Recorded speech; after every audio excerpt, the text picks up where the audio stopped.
Învățăm mersul pe mucii de disensiuni, cu ochii legați, strâns de uitate promisiuni. Ne sprijinim de pereți cu falsă lumină,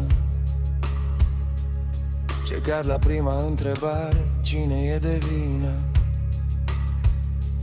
Strigăm încet, șoptit, să nu ne deranjăm. În piept purtăm o ușă închisă, vrem să ne protejăm. Ce neglijăm?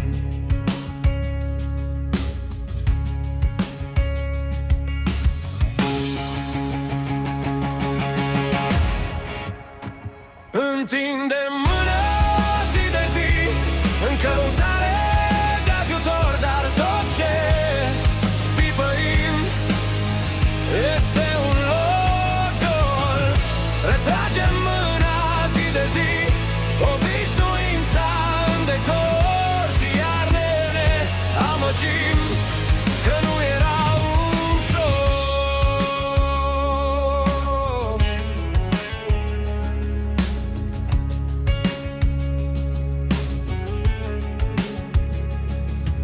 Ne-am dres reflexele din mici renunțări, am numit adaptare simple capitulări. Ne sprijinim de norme cu logică subțire, ce crapă imediat ce cerem lămurire. Zâmbim calculat să nu ne expunem, purtăm scuze pe gură, adevărul îl amânăm.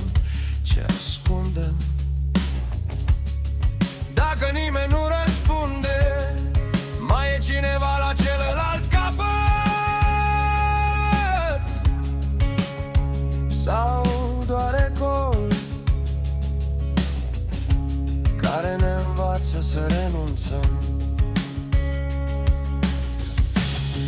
Dacă nimeni nu răspunde, mai e cineva la celălalt capăt,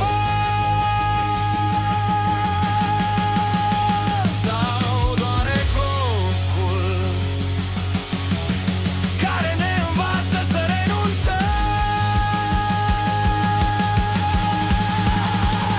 Întindem mâna zi de zi în căutare de ajutor, dar tot ce pipăim este un loc gol.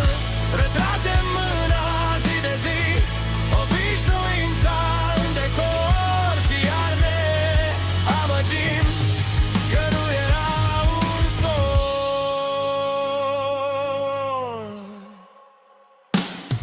Mergem drept înainte pe drumuri deja scrise, cu frica de pași greșiți și uși rămase închise. Ne sprijinim de ceilalți doar cât să nu cădem, dar evităm atingerea ca să nu ne vedem. Ne spunem e bine ca un pact tacit, și ne mirăm că golul a devenit obișnuit. Ce-am devenit?